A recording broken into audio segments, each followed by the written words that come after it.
안녕하세요. 저는 부산에 살고 있는 30대 초반의 여성입니다. 옛날 속담에 고생 끝에 낙이 온다는 말이 있죠? 어릴 때부터 저는 이 말을 참 좋아했습니다. 하지만 어느 순간인가부터는 그게 꼭 모두에게 해당되는 말은 아니구나 라는 생각이 들더라고요. 길다면 길고 짧다면 짧다고 할 30년 난짓에 제 인생을 돌아봤을 때 사실 지금까지는 좋았던 날보다는 고통스러웠던 날들이 더 많았거든요. 심지어 얼마 전 제 남편이 세상을 떠났을 때는 하늘도 저를 버린 게 아닌가 싶은 생각마저 들었습니다. 그렇지 않고서야 저에게 찰나의 행복만을 맛보여주고 이렇게 길고 긴 고통을 준다는 게 이해가 되지 않았거든요. 그때 딱 저의 심정은 차라리 저도 남편을 따라 죽고 싶은 마음뿐이었습니다. 저를 기다리고 있는 딸아이만 아니었다면요. 하지만 그랬던 저도 이제는 다시 그 말을 믿게 되었습니다. 말도 안 나올 만큼 너무 힘들었던 시간들이었지만 그럼에도 불구하고 마침내 제 인생에 빛 같은 일이 찾아와 주었거든요. 그건 제가 어릴 때 잃어버렸었던 제 가족을 찾게 된 일이었습니다. 오늘 용기를 내서 제 사연을 보내는 것도 이 말씀을 꼭 드리고 싶어서예요.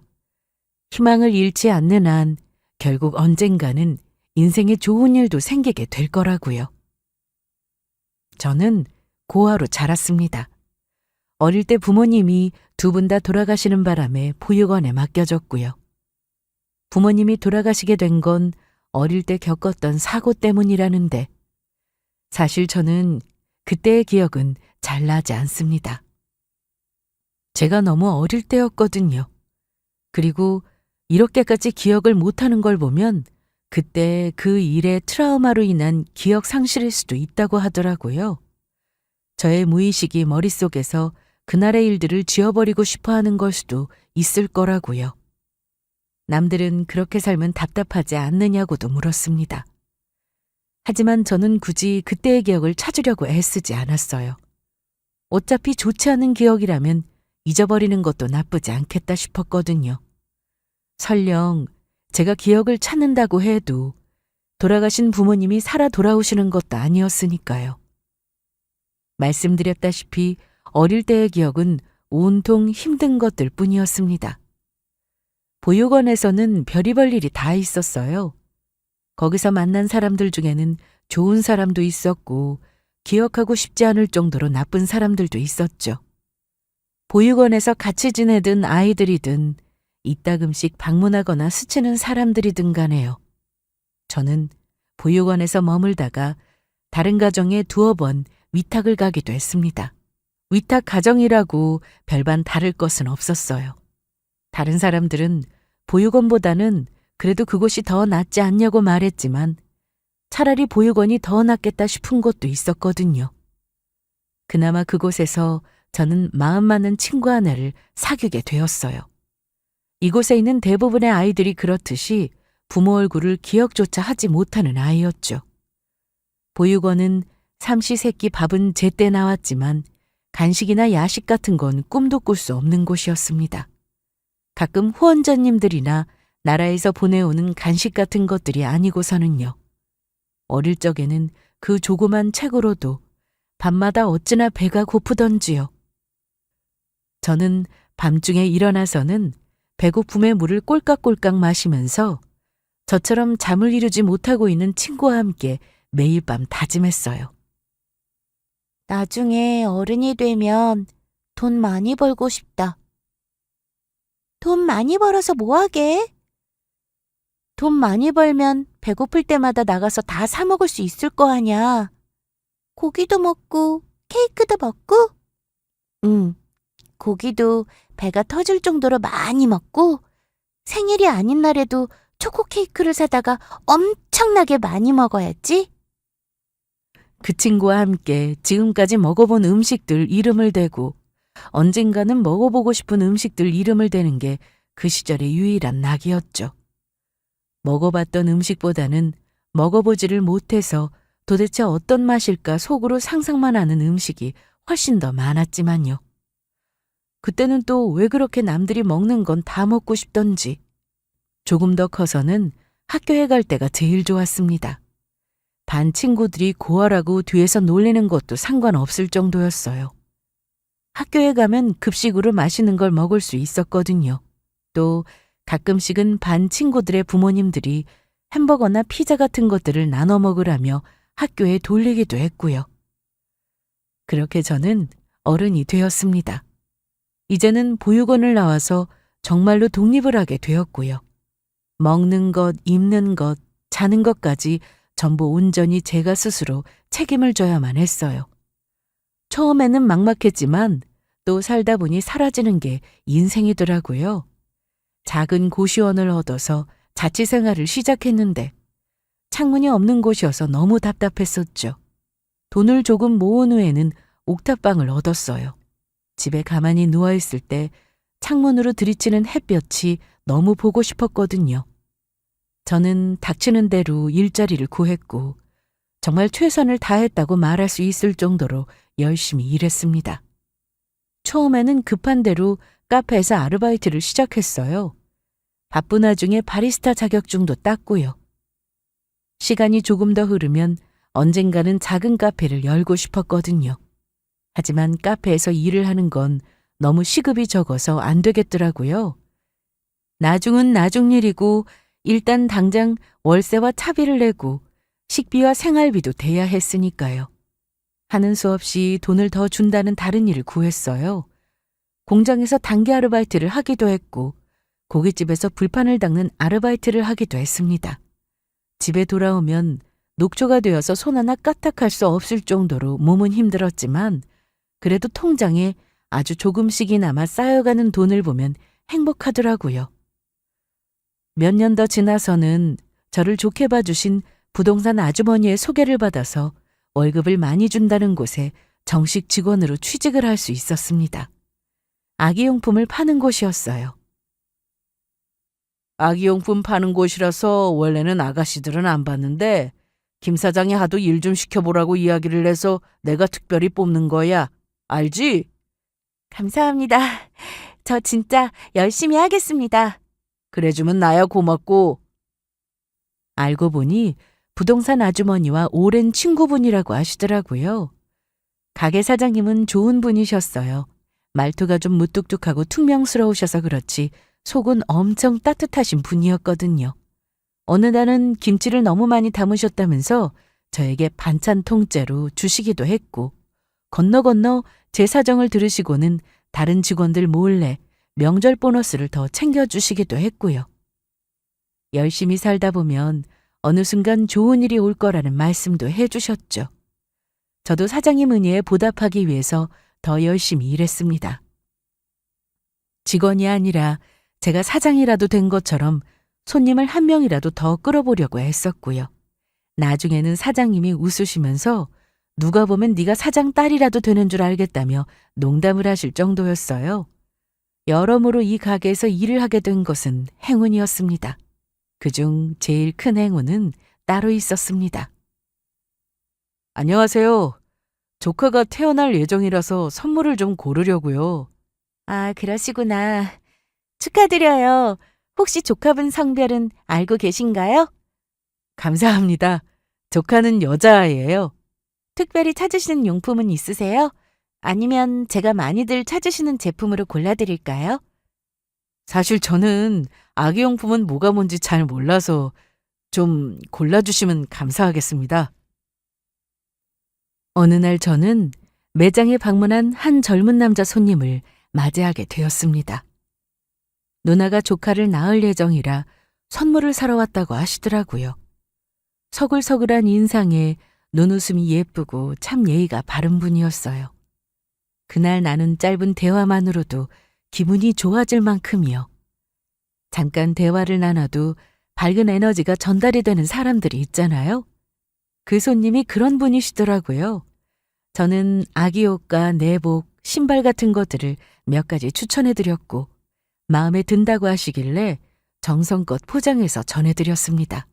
그리고 그 손님을 다시 만나게 된 건 바로 이튿날이었어요. 누나가 신발을 이미 많이 사뒀다고 해서요. 죄송한데 다른 걸로 교환할 수 있을까요? 그럼요. 결제하신 카드 다시 주시겠어요? 번거롭게 해드려서 너무 죄송합니다. 에이, 아니에요. 결제 취소부터 하고 다른 걸로 제가 다시 추천해 드릴게요. 어제 그 손님은 다소 멋쩍은 얼굴로 다시 나타나서는 저에게 몇 번이고 미안하다는 말을 했습니다. 며칠 뒤에 그 손님이 다시 찾아오셨더라고요. 이번에는 저한테 주실 커피를 들고서요. 제가 세심하게 잘 골라준 덕분에 누나랑 매형이 선물을 너무 마음에 들어 했다고요. 그 후로도 두어 번의 방문이 더 이어졌을 때쯤 저희 사장님이 말씀하셨어요. 자주 와줘서 나야 고맙기는 한데 옆에서 보는 사람 답답하니까 그냥 데이트하자고 말해요. 네? 네. 죄송합니다. 죄송할 건 없고 현주야, 이만 퇴근하고 나가서 둘이 데이트해. 사장님은 괜찮다고 하는 제 등 뒤를 떠밀며 기어이 이른 퇴근을 시켜주셨어요. 그렇게 가게에서 나오게 된 저희는 그날 공원을 걸으면서 얼떨결에 데이트 아닌 데이트를 하게 됐고요. 사실 저에게 호감이 있었는데 혹시나 싫어할까봐 번호를 물어볼 용기가 없었다고 하더라고요. 저희는 그날 이후로 자주 만나서 식사도 하고 같이 산책도 하면서 서로에 대해서 알아가기 시작했습니다. 처음 만났을 때부터 느꼈었지만 남자친구는 참 좋은 사람이었어요. 속도 깊고 남을 배려하는 마음도 많았고요. 그렇게 저희는 3년을 더 만났습니다. 남자친구와 사귀는 동안 서로 싸웠던 적이 손에 꼽을 만큼 저희는 잘 맞았어요. 이 사람과 가족이 된다면 평생을 행복하게 잘 살 수 있겠다 싶었습니다. 서로를 닮은 아이도 낳고 제가 가지지 못했던 따뜻한 가정을 이루고 싶었어요. 저에게 프로포즈를 하던 날 남자친구는 누구보다도 그럴 자신이 있었다고 말했고요. 하지만 그런 단꿈을 꾸고 있던 저희 앞에는 현실의 벽이 기다리고 있었습니다. 내 눈에 흙이 들어가도 이 결혼은 절대 안 된다. 네가 아무리 철이 없어도 그렇지 부모도 없는 데다 대학도 안 나온 사람이랑 어디 그것뿐이에요? 시집 온다면서 딸랑 몸만 들어오게 하게 생겼잖아요. 모은 돈도 없으면서. 호진이 너 진짜 정신이 좀 나간 거 아니야? 예비시댁에서 정말 격렬하다는 말로도 부족할 만큼 저희의 결혼을 반대하셨거든요. 정확하게는 저를 반대하셨죠. 반대하시는 이유는 끝도 없이 많았지만 가장 큰 이유는 제가 고아라는 사실이었습니다. 어머님, 아버님, 오빠에 비해서 제가 많이 부족한 점 잘 알고 있습니다. 그래도 결혼해서 정말 잘 살 자신 있습니다. 제가 잘할게요. 도대체 뭘 어떻게 잘한다는 이야기야? 아가씨한테는 미안한 말이지만 결혼은 어느 정도 서로 수준이 비슷해야 할 수 있는 거고 그래야 잘 사는 법이에요. 저는 절대로 그렇게 생각하지 않았지만 솔직히 할 말은 없더라고요. 제가 아무리 아니라고 해도 대부분의 사람들이 저런 생각을 가지고 있는 건 맞는 사실이었으니까요. 편견이든 뭐든 일단 결혼이라는 벽을 넘어야 저는 다르다는 걸 보여드릴 수 있을 텐데 그것조차 쉽지 않았습니다. 죄송해요. 왜 그렇게 말씀하시는 건지도 다 알고 있고 무슨 걱정하시는 건지도 다 압니다. 다 저 생각해서 하시는 말씀이라는 것도요. 그래도 저는 이 결혼 꼭 할 겁니다. 저 현주 없으면 못 살아요. 결혼은 얘랑만 할 거고요. 이놈이 그래도 정신을 못 차리고 그 모든 반대에도 불구하고 남자친구는 이 결혼을 밀어붙였습니다. 예비시댁에는 죄송하지만 결혼 문제만큼은 절대로 양보할 수가 없다며 못을 박았죠. 자식 이기는 부모는 없다는 말이 맞는 말이더라고요.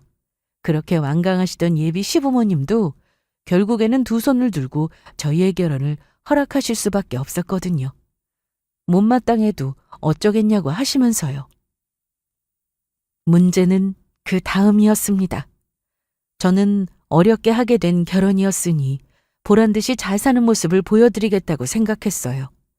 하지만 현실은 제 마음처럼 되는 게 아니더라고요. 남편은 착하고 좋은 사람이었지만 시부모님에게도 착한 아들이었다는 게 문제였습니다. 이 결혼으로 본인이 부모님에게 상처를 드렸다고 생각했고 또 그걸 내내 마음의 빚으로 가지고 있었고요.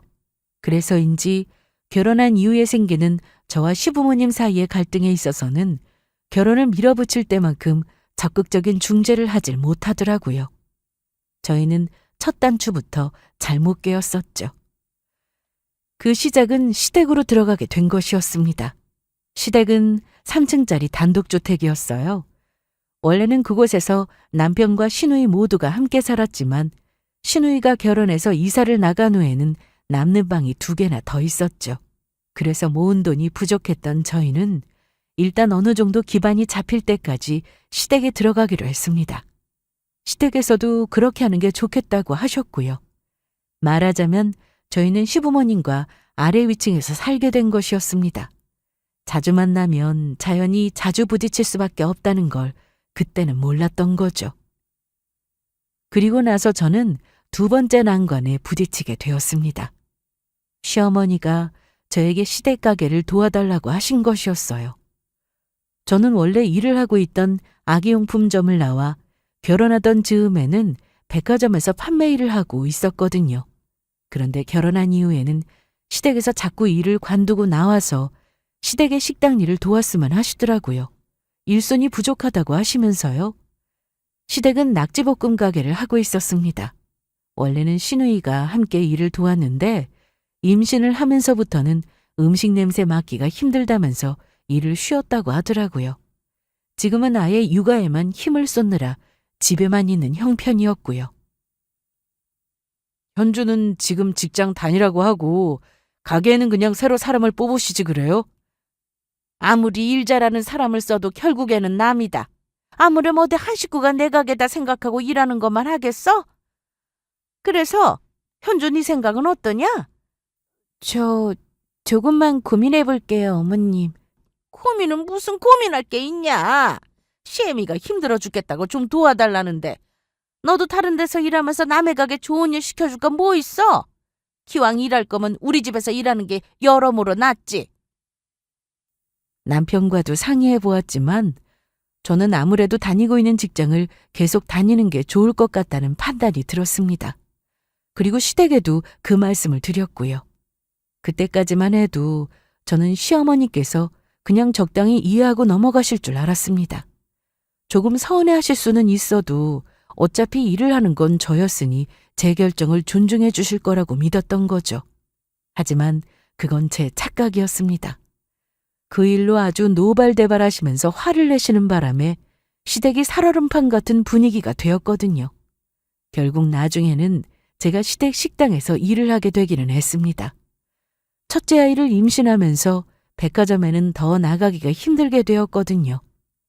백화점을 나와서 다른 직장을 다시 구하기도 쉽지 않았고 또 몸 상태가 마냥 안정적인 것만은 아니어서 가끔씩 쉬어야 할 때도 있었고요. 결국 저는 아이를 낳을 때까지 시어머니 가게에서 조금씩 일을 돕게 되었습니다. 첫째 아이를 임신하고 나서는 하루하루가 꿈처럼 행복했어요. 첫째는 결혼한 지 1년 만에 얻은 아이였는데 남편과는 늘 부모가 된다는 게 어떤 느낌일지에 대해서 상상하면서 대화를 나누고는 했었거든요. 임신이 어려운 사람도 그렇게나 많다는데 아이가 찾아와 준 것만으로도 너무 감사했고요. 물론 그렇다고 해서 임신 과정이 쉬운 것은 아니었습니다. 당신 오늘도 아무것도 못 먹었어? 아까 바나나 하나 먹었어. 다른 건 도저히 안 넘어가네. 그래도 뭐라도 좀 먹어야 할 텐데 생각나는 음식 없어? 당신 좋아하는 돈가스라도 사올까? 남편은 힘들어하는 저를 보면서 곁에서 어쩔 줄을 몰라 했습니다. 임신 초중기에는 입덧이 너무 심한 나머지 물냄새만 맡아도 구토를 하고는 했고 하루 종일 밥 한 끼 제대로 편하게 먹을 수가 없었던 적도 허다했어요. 병원에서 입덧 약을 받아와 먹어도 소용이 없더라고요. 온몸에서 수분과 에너지가 다 빠져나가는 느낌이 어떤 건지 저는 그때 처음 알게 되었습니다. 그나마 남편이 옆에서 본인이 할 수 있는 한 최선을 다해서 저를 돌봐준 덕택에 조금이라도 그 고통을 덜 수가 있었죠. 그래도 뱃속의 아이가 무사히 건강하게만 태어나준다면 지금의 이 힘든 시간들도 다 잊을 수 있을 것 같더라고요. 남편과 함께 딸이든 아들이든 이 아이가 태어나기만 하면 세상 누구보다도 행복하게 해주겠다고 다짐하고 또 다짐했고요. 그렇게 힘들게 낳은 아이였습니다. 남편과 저를 딱 절반씩 닮아 너무도 사랑스러운 딸아이였어요. 세상 무엇과도 바꾸지 않을 정도로 소중한 아이였고요. 그런데 태어난 아이를 본 시댁의 반응은 저희의 예상과는 전혀 달랐습니다. 그렇게 귀에 못이 박히도록 이야기를 했는데 기어이 아들이 아니라 계집애를 낳았구나. 사실 출산을 하기 전에도 태어날 아이가 뱃속의 딸이라는 사실은 다들 알고 있었습니다. 요즘은 병원에서 성별을 미리 다 알려주니까요. 그때도 시댁의 반응은 물론 좋지만은 않았습니다. 시댁에서는 무조건 아들을 낳아야 한다고 몇 번이나 강조하셨었거든요. 하지만 그건 어디까지나 그냥 아쉬운 마음에 하시는 말씀이실 거라고 생각했습니다. 아들을 낳아야 한다고 해서 제가 성별을 정할 수 있는 것도 아니고 남편과 저는 꼭 아들을 낳아야 한다는 생각도 전혀 없었으니까요. 지금이야 아쉬워서 하시는 말씀이시지만 정작 딸아이가 태어나고 나면 그래도 예뻐해 주실 거라고 믿었고요. 그런데 태어난 아이를 보고는 불같이 화를 내시더라고요. 너가 이 시집안대를 끊어놓을 작정이냐? 그만 좀 하세요. 애가 듣겠어요. 참말 말고 다음번에는 꼭 아들을 낳거라. 무조건 아들이어야 한다. 어머님, 그게 저희 마음대로 되는 것도 아니고 낳는다고 해도 다음에도 또 딸이면 어쩌시려고요. 안 되면 될 때까지 낳아야지. 무조건 아들을 낳아야 한다고 하시는 것도 이해가 되지 않았지만 안 되면 될 때까지 낳으라니요. 솔직히 지금이 조선시대도 아니고 어이가 없어서 말이 안 나오더라고요. 아직 산후조리도 제대로 못했는데 바로 다음 출산 계획을 정해주시는 시부모님의 말씀에 제가 쓰러지지 않은 게 용할 정도였어요. 하지만 그건 시작에 불과했습니다. 그 뒤로도 시부모님은 틈만 나면 저희에게 아들 타령을 하셨거든요. 솔직히 우리가 너한테 많은 걸 바랬냐? 안 된다는 결혼 기어이 밀어붙여서 억지로 할 때도 허락해줬던 우리였다. 염치가 있으면 너도 와서 이 집 며느리 노릇은 제대로 해야지. 아들 하나 못 낳으면서 네가 할 말이 있어? 쓸모도 하나 없는 계집애 낳아놓고는 왜 이리 천하태평이야? 어머님 수미가 들어요. 애 앞에서 그런 말씀은 좀 하지 말아주세요. 애가 들으면 뭐? 새파랗게 어린애 들을까 무서워서 나더러 입도 닫고 살라는 거냐? 단순히 손자 타령만 하신 거면 그나마 다행이었어요. 시어머니는 딸아이 앞에서까지 계집애 운운을 하셨거든요. 저야 이게 다 내 업보겠거니 하고 참는다 하지만 딸아이가 무슨 죄가 있겠어요. 그것만큼은 도저히 참을 수가 없더라고요. 듣다 못한 남편이 옆에서 말렸지만 그런다고 시어머니의 태도가 달라지는 것은 아니었습니다. 여보, 우리 나가서 사는 게 어때? 갑자기? 왜? 어머니 때문에? 수미한테 하시는 말씀도 그렇고 나도 좀 힘들어서 더는 못 있겠어. 따로 살기라도 하면 그나마 좀 낫지 않을까 싶네. 결국 저희는 분가를 결정하고 이사를 하게 되었습니다. 마주치는 빈도를 줄이기라도 하면 한결 나아질 것 같았거든요. 결과적으로 그건 저의 예상대로였습니다. 나가서 살게 된 이후로는 시도 때도 없이 얼굴만 보면 이어지던 아들 타령에서 벗어날 수 있게 되었거든요. 예전보다는 좀 살 것 같더라고요. 하지만 그것도 근본적인 해결책은 아니었습니다. 결국 저희는 다시 2세 계획을 가지게 되었어요. 사실 남편은 원래 아이를 2명쯤 가지고 싶어 했었거든요. 저는 딸아이 하나만으로도 괜찮다 싶었지만 남편이 원하면 둘까지는 낳을 생각도 있기는 했습니다. 하지만 그렇다고 해서 그게 아들을 낳기 위해서는 절대로 아니었어요. 시부모님의 생각은 전혀 달랐지만요. 그런데 마음을 먹자마자 바로 가질 수 있었던 첫째 아이와는 다르게 둘째는 생각대로 되지만은 않더라고요. 일단 임신이 잘 안 되는 것은 둘째치고 테스트기에 2줄이 나왔는데도 병원에서는 자궁의 임신이라는 소식을 듣게 되었죠. 여보, 둘째는 왜 이렇게 힘들지? 난 수미 때보다도 임신이 더 쉬울 줄 알았어. 수미 때가 너무 쉬웠던 거지. 원래 아무런 문제가 없는 부부들도 자연 임신을 하는 게 쉬운 일은 아니라잖아. 언젠가는 되겠지. 너무 조급해하지 마. 그럴까? 매번 크게 실망하는 저에게 남편은 너무 초조해하지 말라면서 웃으며 저를 다독여 주었습니다. 조급해하면 될 일도 안 되는 거라고 하면서요. 저는 남편 말대로 최대한 마음을 편하게 먹어보려고 했었어요. 그렇게 몇 달 시간이 더 흐른 뒤 결국 저희는 임신을 하게 되었고 그게 아들이라는 소식도 듣게 되었습니다. 거 봐라, 내 말대로지. 수미 그거 하나만 낳고 치우려고 했으면 어쩔 뻔했냐. 우리 귀한 손자 얼굴도 못 볼 뻔했네. 시댁에서는 거의 잔치 분위기였습니다. 뱃속의 이 아이 역시 저희 부부에게는 딸이든 아들이든 전혀 상관이 없었지만 그래도 저렇게들 좋아하시니 그나마 다행이다 싶기는 하더라고요. 시어머니는 하루가 멀다고 저에게 전화를 하셔서는 오늘은 몸 상태가 어떤지, 먹으면 안 되는 음식은 뭔지, 하면 안 되는 행동들은 뭔지에 대해서 일장연설을 하시고는 했습니다. 임신이 처음도 아니었는데 첫째 아이를 낳을 때와는 정말 딴판일 정도의 관심이었죠. 솔직히 말해서 그 지나친 관심에 감사할 때도 있었지만 오히려 부담스러울 때가 더 많았습니다. 그래도 최대한 좋은 게 좋은 거라고 생각하기로 했죠. 하지만 그 지나친 관심이 독이었던 걸까요? 저는 아이를 유산하고 말았습니다. 새벽에 자고 있는데 갑자기 배가 너무 아프더라고요. 저는 울면서 옆에 자고 있던 남편을 흔들어 깨웠습니다. 놀란 남편이 저를 업고 급하게 병원으로 달려갔지만 너무 늦었다고 하더라고요.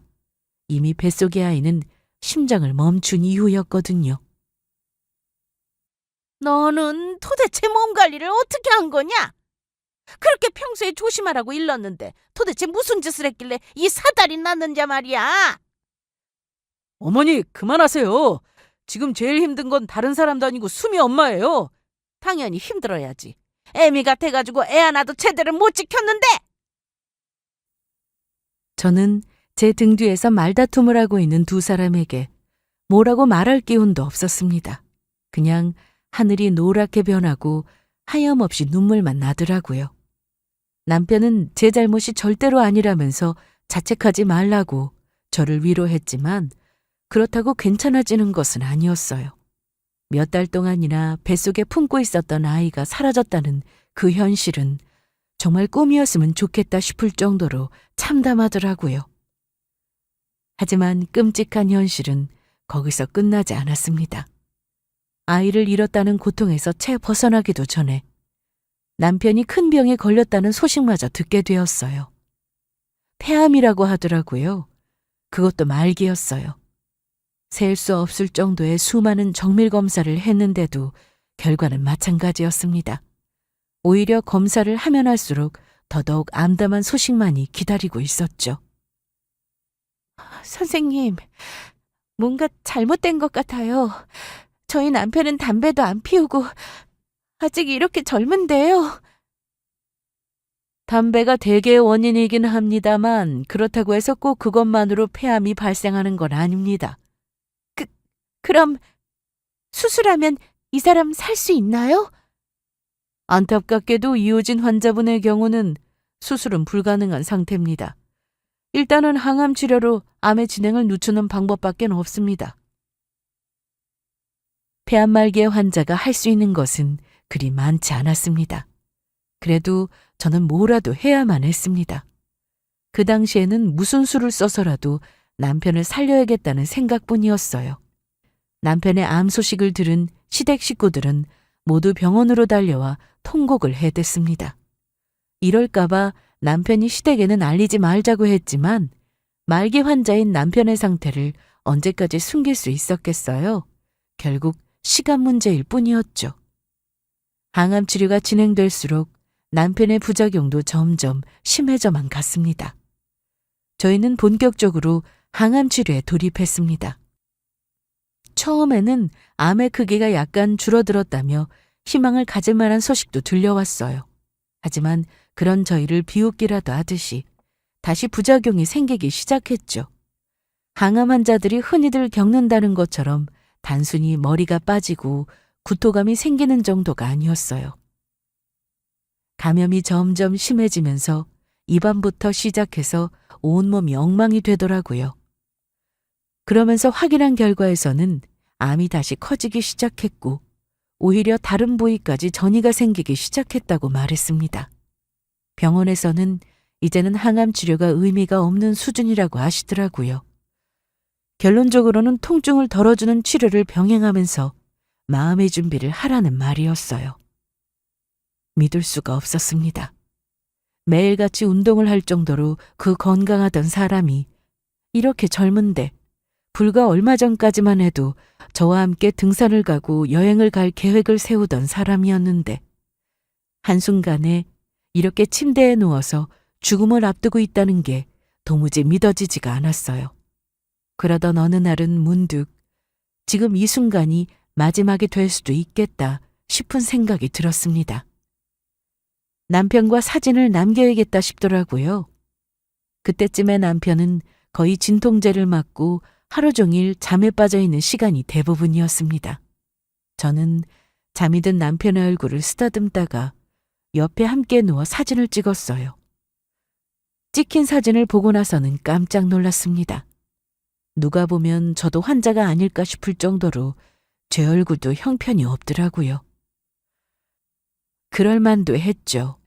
둘째를 임신하고 또 유산하는 과정에서 몸이 많이 상했는데 회복할 틈도 없이 곧바로 남편의 병간호에 매달려야 했으니까요. 벌써 거진 반년을 제대로 먹지도 자지도 못하고 하루 종일 울면서요. 저는 남편의 귀에 속삭이듯 말했습니다. 여보, 너무 힘들면 가도 괜찮아. 그래도 조금만 더 힘을 내주면 좋겠어.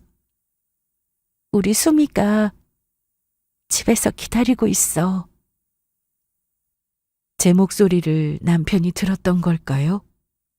남편은 이튿날부터 아주 짧게나마 기력을 되찾았습니다. 의식도 제법 또렷해서 어떨 때는 저를 보며 웃기도 했고요. 하지만 그게 환자가 죽기 전에 마지막으로 보이는 증상이기도 하다더라고요. 남편은 그렇게 그 겨울을 넘기지 못하고 잠이 들듯이 제 곁을 떠났습니다. 아이고, 호진아. 아이고, 내 새끼. 이게 다 너 때문이다. 내가 체질이 복도 없어서 결국 우리 아들까지 잡아먹은 거야. 어머니, 너랑 결혼만 안 했어도 우리 호진이 이렇게 안 떠났어. 저 새파랗게 젊은 나이에 너 같은 걸 만나서 죽은 거라고. 시댁 식구들은 거의 제정신이 아니었어요. 저 때문에 제 남편이 죽었다고 악을 쓰더라고요. 저는 저를 밀치는 시어머니 때문에 종잇장처럼 바닥에 쓰러졌습니다. 더 이상은 저도 버틸 힘이 없었거든요. 문상을 온 사람들이 놀라 저희를 떼놓고 말릴 정도였어요. 그 뒤로는 아예 저에게 말도 걸지도 않고 눈길 한번 주지도 않더라고요. 마치 제가 아예 없는 사람인 것처럼요. 그 집안 식구들 모두에게 저는 남편을 죽인 죄인이나 마찬가지였습니다. 장례식을 마치고 저는 식구들과 함께 시댁으로 향했습니다. 남편의 치료를 시작할 때쯤 살고 있던 전셋집의 계약 만료일이 겹치게 되었거든요. 원래는 이사를 가려고 했었는데 기약이 없어지는 바람에 급하게 방을 빼고 일단은 시댁으로 들어가게 되었고요. 어차피 저는 병원에 있어야 했고 수미를 돌봐줄 사람이 없었던 것도 이유 중에 하나였죠. 그런데 힘겹게 시댁에 도착하자마자 저는 기가 막힌 이야기를 듣게 되었습니다. 네가 무슨 자격으로 이 집안에 팔을 들여? 네 새끼 데리고 당장 나가라. 제가 뭐라고 말릴 틈도 없이 저의 짐들은 전부 집 밖으로 내던져졌습니다. 어머니, 대체 왜 이러세요? 얼른 나가. 꼴도 보기 싫으니까 당장 이 집에서 나가라고. 저더러 갑자기 어디로 가라는 말씀이세요? 내 할 바 아니니까 꺼지라고. 시아버지는 그런 시누이를 말리지도 않은 채 몸을 돌려 집 안으로 들어가 버렸고 시누이는 시어머니를 도와서 제 짐을 죄다 집 밖으로 내던졌습니다. 그리고 울고 있는 딸아이의 등을 떠밀었고요. 그 모습을 보니 눈이 뒤집힐 것 같더라고요. 저는 얼른 달려가서 수미를 감싸 안았습니다. 이대로는 못 나가요. 저희가 맡겨둔 돈 주세요. 돈? 무슨 돈? 네가 무슨 돈을 맡겨놨어? 남편이 맡겨둔 돈 어머님이 들고 계시잖아요. 그 돈은 저희 전셋집을 빼고 남은 돈이었습니다. 다음 이사갈 집을 구할 정신이 없어서 남편이 급하게 시어머니에게 맡긴 돈이었죠. 저는 병원에 매달려 있느라 봐두었던 전셋집을 계약하러 갈 시간도 없었거든요. 혹시나 남편 건강이 좋아져서 퇴원을 하게 되면 바로 이사를 가기로 했던 집들이었어요. 몇 군데 봐두고 제가 말씀만 드리면 바로 계약을 해달라고요. 그 돈을 왜 널 달래? 우리 아들이 제 목숨 갈아가면서 몹쓸병까지 걸려가며 모아둔 돈이야. 그게 왜 네 돈이야? 가지더라도 우리가 가지는 게 맞지. 어떻게 그런 말씀을 하세요? 그 돈 저희 전셋집 구할 돈이었잖아요. 저랑 수미는 어디로 가라고요? 아이고 그래? 말 한 번 잘했다. 그동안 우리가 네 딸 자식 키워준 돈은 어디 땅 파서 나온 돈이냐? 이 집에서 먹고 자고 한 건 뭐 공짜야? 사람이 염치라는 게 있어야지. 우리 수미 돌봐주신 건 분명히 용돈으로 드렸잖아요. 이 집에서 지낼 때도 월세조로 생활비도 드렸고요. 왜 이제 와서 그런 말씀을 하세요? 그게 몇 푼이나 된다고?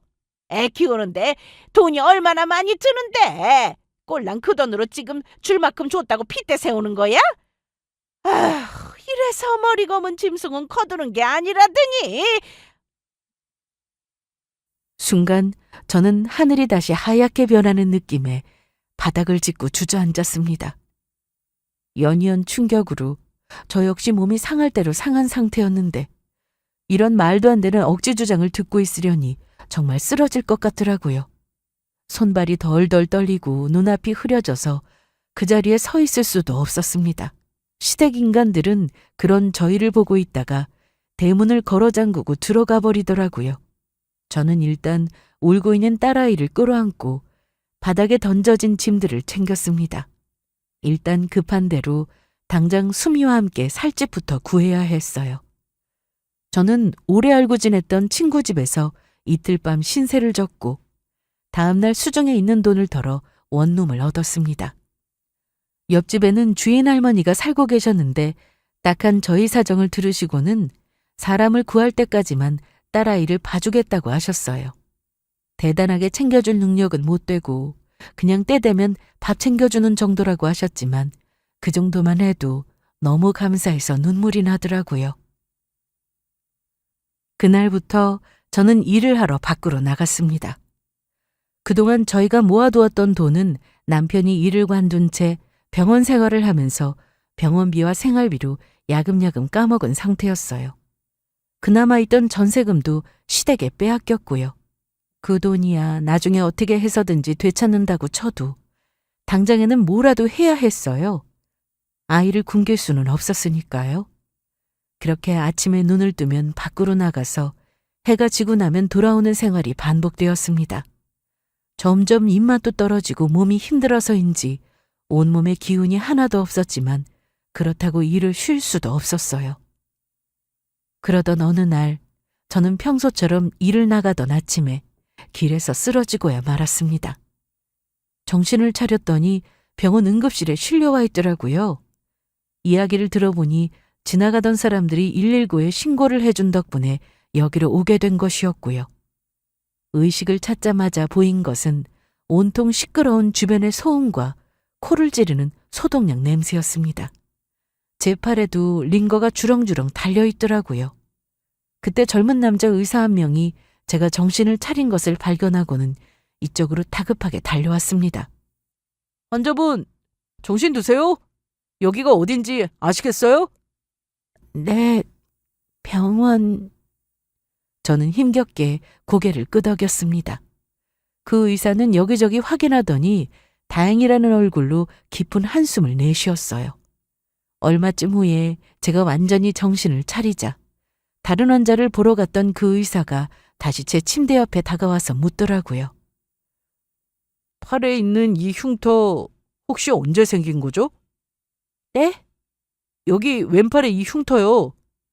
저는 의사의 시선을 따라 고개를 아래로 내렸습니다. 팔목 안쪽 부위, 거기에는 오래된 화상 자국이 있었어요. 질문이 참 이상하다 싶더라고요. 의사가 상처를 체크하는 거야 이상한 일이 아니었지만 이건 새로운 상처도 아니고 딱 봐도 오래된 흉터로 보였을 텐데 말이에요. 저는 고개를 갸웃하면서도 순순히 대답을 했습니다. 이건 제가 6살 때 사고로 생긴 거예요. 그 사고가 혹시 화재였습니까? 네, 맞아요. 그런데 그걸 어떻게... 현주야! 제 말이 채 끝나기도 전에 의사는 갑자기 오열을 하기 시작했습니다. 그것도 제 이름을 부르짖으면서요. 당황한 제가 주변을 살폈고 주변의 다른 간호사들도 당황을 했는지 이쪽으로 오더라고요. 그 순간 그 의사는 자기 바지 한쪽을 걷어올리며 저에게 보여주었습니다. 이 상처 기억 안 나? 네? 그게 무슨... 나 네 오빠야. 현우 오빠라고. 현우 오빠. 그 이름을 듣는 순간 저는 갑자기 쾅 하고 머리를 맞은 듯이 기억이 떠오르기 시작했습니다. 저는 다리의 흉터를 살피다가 고개를 들어 의사의 얼굴을 천천히 뜯어보았어요. 울고 있는 사람의 얼굴은 낯설었습니다. 하지만 그 흉터는 제 기억에도 있는 것이었어요. 아주 오래전에 잊고 있었던 그때의 기억이에요. 내가 현주 널 얼마나 찾았었는데 도대체 어디 있었던 거야? 그 사람은 제가 잃어버렸었던 저의 친오빠였습니다. 그 흉터는 집에 불이 났을 때 집을 빠져나오면서 생긴 상처에서 생긴 화상 흉터였어요. 불이 붙은 가구를 피하느라 저는 팔에, 그리고 저를 안고 도망쳐 나오던 오빠는 다리에 각각 생긴 흉터였죠. 그 사고로 저희 둘을 혼자 키우고 계시던 엄마도 돌아가신 것이었어요. 아빠는 그 사고가 있기 3년 전에 교통사고로 돌아가셨고요. 한순간에 고아가 되어버린 저희 두 사람은 각각 다른 보육원으로 보내지게 되었습니다. 그 당시에 저희들을 한 번에 수용할 수 있는 시설이 없었다고 하더라고요. 그 후 저는 보육원에서 다른 가정으로 위탁을 가게 되었고요. 하지만 나중에 오빠가 저를 찾아왔을 때는 기록이 누락되어 어디에서도 찾을 수가 없었다고 하더라고요. 저는 위탁 가정에서 다시 또 다른 보육원으로 이동을 했고 그 뒤로는 영영 이별을 하게 된 것이었습니다. 그 과정에서 저는 화재 사건과 함께 어릴 때의 기억을 모두 까맣게 잊어버리고 있었고요. 심지어 그렇게 가까웠던 오빠의 존재마저도요. 네 얼굴을 보자마자 어릴 때 얼굴이 있길래 혹시나 했는데 지갑 속에 있던 신분증의 이름도 현주라고 하고 그러다가 흉터를 보니까 알겠더라고. 오빠, 평생 널 찾아다녔어. 알아? 언젠가는 꼭 다시 만날 거라고 믿고 어디서든지 잘 살고 있을 거라고 생각했는데 이 꼴이 뭐야? 도대체 어떻게 된 거야? 오빠는 뼈만 앙상하게 남은 저를 끌어안고 오열을 했습니다. 저도 마찬가지였고요. 그렇게 일반 병실로 옮겨 그곳에서 회복을 하면서 저는 오빠에게 그간의 사정을 모두 설명했습니다. 오빠는 일을 하는 틈틈이 저에게 와서 제 이야기를 들어주었고요. 남편이 죽은 것부터 시작해서 시댁에서 쫓겨났다는 대목에 이르자 오빠는 치를 떨면서 불같이 화를 내기 시작했습니다. 그 인간 같지도 않은 것들은 무슨 일이 있어도 천벌을 받을 거다. 내가 그렇게 만들어줄 거고. 오빠는 그 자리에서 바로 친구에게 전화를 걸었습니다. 즉시 병원으로 달려와준 그 친구는 오빠의 절친으로 변호사라고 하더라고요. 그분은 저를 보더니 빙그레 웃으면서 말했어요. 현우가 얼마나 걱정을 많이 했는데 그래도 이렇게 만나게 돼서 다행이네요. 현주 씨는 아무 걱정하지 말고 건강만 회복하세요. 이런 일은 저한테 다 맡겨놓으시고요. 감사합니다. 그런데 돈을 찾는 게 가능할까요? 아유, 그럼요. 걱정 마세요. 제가 지옥 끝까지 쫓아가서라도 받아오죠. 그날 이후 고소는 빠른 속도로 진행되었습니다. 모든 걸 다 알아서 하겠다는 말은 빈말이 아니었어요. 남편과 제 폰에 남아있던 돈을 맡겼다는 대화 내용, 통화 녹음, 통장 거래 내역 등을 모두 털어서 소송에 들어갔어요. 그 돈을 되찾는 건 시간 문제였죠. 저는 그저 그 돈을 찾는 것만 해도 감사하다 싶었는데 오빠는 거기에 만족하지 않았습니다. 그런 인간들은 뜨거운 맛을 봐야 정신을 차릴 거라며 또 다른 신고를 넣었어요. 시댁의 식당에 대한 신고였죠. 사실 그곳이 문제가 많은 곳이었거든요. 유통기한이 지난 식재료를 사용하던 것이나 반찬을 재사용하던 것, 심지어 바퀴벌레가 나온 장면까지. 저는 식당에서 일할 때 그것들을 죄다 촬영해 두었습니다. 어디에 쓰려고 한 것은 아니었고 당시에는 그저 식당에 아무 문제가 없다는 시어머니를 말리지 못해 증거를 보여드리려고 찍은 사진이었어요. 물론 그 사진을 보고도 시어머니는 신경을 쓰는 척만 했을 뿐이었고요. 저는 오빠와 오빠 친구의 조언을 받아 위생 문제로 관할 당국에 죄다 신고를 넣었습니다. 제 폰에 있는 증거 정도면 충분하다고 하더라고요. 알아보니 거기가 영업정지 기록이 이미 2차례나 있던데?